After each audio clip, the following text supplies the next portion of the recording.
নমস্কার, the animals HD চ্যানেলে আপনাদের স্বাগত জানাই। আজকে আলোচনা করব গন্ধগোকুল বা এশিয়ান পাম সিভেট, যার বৈজ্ঞানিক নাম প্যারাডক্সুরাস হার্মাফ্রোডিটাস। একটি ছোট্ট আকারের স্তন্যপায়ী প্রাণী।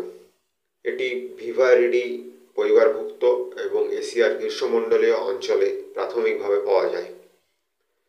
এশিয়ান পাম সিভেটকে সাধারণত তালের বিড়াল বা মুসাং নামেও ডাকা হয়। প্রাণীটি এর চটপটে স্বভাব, খাদ্যাভ্যাস এবং কফি শিল্পে ভূমিকার জন্য বিশেষভাবে পরিচিত।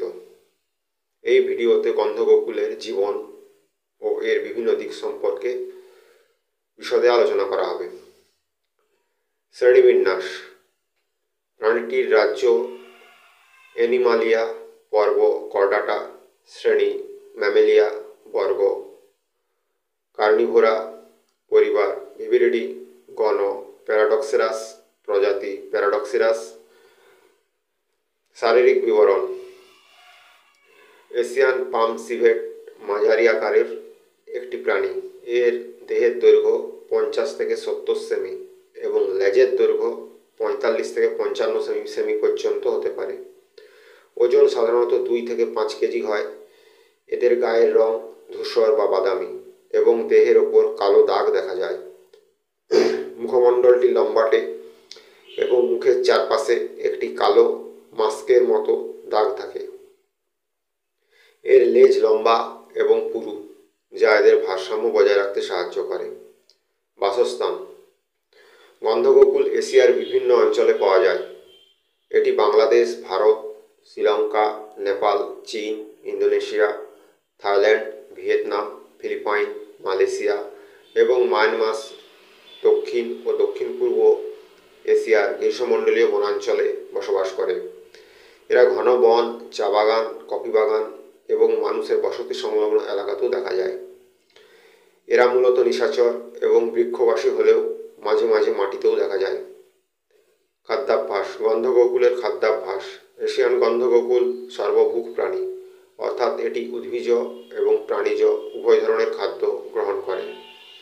এদের খাদ্যাভ্যাস বহুমুখী এবং এটি তাদের জীবনের একটি গুরুত্বপূর্ণ অংশ। প্রিয় খাদ্য: এশিয়ান পাম সিভেট সাধারণত ফলমূল ও গাছের পাকা ফল খেতে পছন্দ করে। এদের খাদ্যের মতো উল্লেখযোগ্য উপাদানগুলো হলো ফল, পাকা তালফল, কলা, আম, জাম, পেঁপে, বেল এবং অন্যান্য গ্রীষ্মমণ্ডলীয় ফল।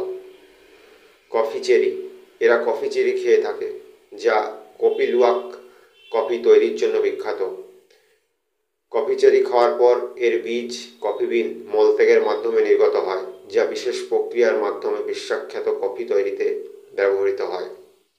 ফুল ও মধু: বিভিন্ন ফুলের মিষ্টি রস এবং মধু এদের আকৃষ্ট করে। প্রাণীজ খাদ্য: এশিয়ান পাম সিভেট ছোট প্রাণী শিকার করতেও দক্ষ।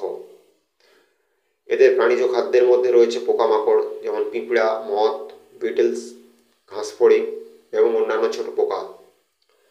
ছোট স্তন্যপায়ী প্রাণী: ছোট ইঁদুর, চিকা ইত্যাদি। পাখি ও ডিম: এরা কখনো কখনো ছোট পাখি এবং পাখির ডিম খায়। খাদ্যাভাবে গৃহপালিত হাঁস মুরগিও শিকার করে খায়। উভচর প্রাণী: ছোট ব্যাঙ বা অন্যান্য ছোট উভচর প্রাণী। খাদ্যাভ্যাসের বৈশিষ্ট্য: রাত্রিকালীন শিকার: গন্ধগোকুল নিশাচর প্রাণী হওয়ায় রাতের বেলা খাবারের সন্ধানে বের হয়। বিচক্ষণ ভক্ষণকারী: এরা গাছের পাকা ফল বা মিষ্টি খাবার বেশি পছন্দ করে। বৃক্ষবাসী ও ভূমিতে খাবার সংগ্রহ: এরা সাধারণত গাছে থাকা খাদ্য খায়, তবে প্রয়োজনে মাটিতেও খাবার খোঁজে। বিচ্ছিন্ন হজম প্রক্রিয়া: এদের হজম প্রক্রিয়া খুব শক্তিশালী নয়, বিশেষত কফি চেরির ক্ষেত্রে। কফি চেরি খাওয়ার পর এর বীজ হজম না হয়ে মলের সঙ্গে বের হয়ে আসে। পরিবেশে ভূমিকা: এদের খাদ্যাভ্যাস প্রকৃতির বাস্তু সংস্থান রক্ষায় গুরুত্বপূর্ণ ভূমিকা পালন করে। বীজ ছড়ানো: ফল খাওয়ার পর বীজ মলের মাধ্যমে ছড়িয়ে দিয়ে এরা নতুন গাছ জন্মাতে সাহায্য করে। কীটপতঙ্গ নিয়ন্ত্রণ: পোকামাকড় খেয়ে ফসলের ক্ষতিকারক পোকা নিয়ন্ত্রণ করে। মানুষের সাথে সম্পর্ক: এদের খাদ্যাভ্যাস কখনো কখনো মানুষ মানুষের জন্য উপকারী আবার ক্ষতিকর হতে পারে। যেমন উপকারিতা: পোকামাকড় এবং ইঁদুর খেয়ে কৃষকদের সাহায্য করে। ক্ষতি: পাকা ফল ও ফসল খেয়ে ক্ষতি করতে পারে, বিশেষত তালের বাগান বা ফলের বাগানে। এশিয়ান পাম সিভেটের খাদ্যাভ্যাস শুধুমাত্র তাদের টিকে থাকার জন্য নয়, বরং বাস্তুসংস্থানে একটি গুরুত্বপূর্ণ ভূমিকা পালন করে। তবে মানুষ ও প্রকৃতির ভারসাম্য রক্ষায় এদের এদের খাদ্যাভ্যাস ও প্রাকৃতিক আচরণ সম্পর্কে আরও সচেতন হওয়া প্রয়োজন। বিশেষত কফি চেরি খাওয়ার জন্য এদের খ্যাতি রয়েছে। এরা কফি চেরি খেয়ে তার বীজ বা কফি বিন হজম না করেই মলত্যাগ করে। এই প্রক্রিয়ার মাধ্যমে কফি লুওয়াক নামক বিশ্বের অন্যতম মূল্যবান কফি তৈরি হয়। প্রজনন: গন্ধবকুল সাধারণত একাকী জীবনযাপন করে, তবে প্রজনন ঋতুতে এরা জোড়া বাঁধে। মা গন্ধবকুল বছরে একাধিকবার সন্তান জন্ম দিতে পারে। গর্ভকাল সাধারণত 60 থেকে 75 দিন পর্যন্ত হয়। একবারে 2 থেকে 5টি ছানা জন্মায়। ছানাগুলো অন্ধ এবং অসহায় অবস্থায় জন্মগ্রহণ করে। মায়েরা তাদের যত্ন নেয় এবং দুধ খাওয়ায়। 3 থেকে 4 মাস পর ছানাগুলো স্বাবলম্বী হয়ে ওঠে এবং নিজের খাবার সংগ্রহ করতে সক্ষম হয়। আচরণ: এশিয়ান পাম সিভেট নিশাচর এবং একাকী স্বভাবের প্রাণী। এরা দিনের বেলা সাধারণত ঘুমায় এবং রাতে খাদ্য অনুসন্ধানে বের হয়। এরা খুবই চতুর ও চটপটে। বিভিন্ন ধরনের গাছপালা এবং গাছের ডালে দ্রুত চলাচল করতে পারে। বিপদের সময় এরা তীক্ষ্ণ দাঁত এবং নখ দিয়ে আত্মরক্ষা করে। এদের দেহ থেকে একটি তীব্র গন্ধ নির্গত হয়, যা শিকারী প্রাণীকে দূরে রাখতে সাহায্য করে। গন্ধবকুল ধূসর রঙের এই প্রাণীটি অন্ধকারে অন্য প্রাণীর গায়ের গন্ধ শুঁকে চিনতে পারার অসাধারণ ক্ষমতা রয়েছে। এরা প্রায় পোলাও চালের মতো তীব্র গন্ধ ছড়িয়ে থাকে।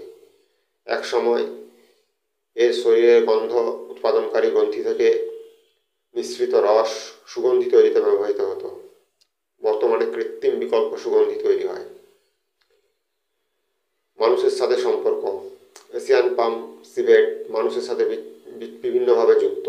একদিকে এটি কৃষকদের জন্য উপকারী, কারণ এটি ক্ষতিকারক পোকামাকড় এবং ইঁদুর খেয়ে ফসল রক্ষা করে। অন্যদিকে ফল ও ফসল খেয়ে ক্ষতি করার জন্য অনেক সময় এটি কৃষকদের কাছে বিরক্তির কারণ হয়। তবে সবচেয়ে উল্লেখযোগ্য বিষয় হল কফি উৎপাদনে এদের ভূমিকা। কফি লুওয়াক অত্যন্ত ব্যয়বহুল কফি এবং এর চাহিদা বিশ্বব্যাপী রয়েছে। তবে এর জন্য অনেক সময় এদের খাঁচায় বন্দি করে অমানবিকভাবে ব্যবহার করা হয়, যা প্রাণী অধিকার নিয়ে বিতর্কের সৃষ্টি করেছে। সংকট ও সংরক্ষণ: গন্ধবকুলের প্রাকৃতিক শত্রু রয়েছে, যেমন চিতা, সাপ এবং বড় আকারের পাখি। তবে মানুষের কার্যকলাপ এদের জন্য সবচেয়ে বড় বিপদ। বনভূমি উজাড়, কৃষিজমি সম্প্রসারণ এবং বন্যপ্রাণী শিকার এদের অস্তিত্বের জন্য প্রধান ঝুঁকি। অনেক সময় এদের মাংস ও ত্বকের জন্য শিকার করা হয়। আন্তর্জাতিক প্রকৃতি সংরক্ষণ সংস্থা IUCN গন্ধবকুলকে লিস্ট কনসার্ন শ্রেণীতে রেখেছে, তবে স্থানীয়ভাবে এদের সংখ্যা কমে যাওয়া লক্ষ্য করা যাচ্ছে। এদের রক্ষা করতে হলে বন সংরক্ষণ, সচেতনতা বৃদ্ধি এবং কফি উৎপাদনে অমানবিক পদ্ধতি পরিহার করতে হবে। এশিয়ান পাম সিভেট একটি গুরুত্বপূর্ণ জীববৈচিত্র্য উপাদান। এটি পরিবেশের ভারসাম্য রক্ষা এবং কৃষিক্ষেত্রে উপকারী ভূমিকা পালন করে। তবে মানুষের কার্যকলাপ এবং অর্থনৈতিক লোভের কারণে এই প্রাণীটি আজ বিপদের মুখে।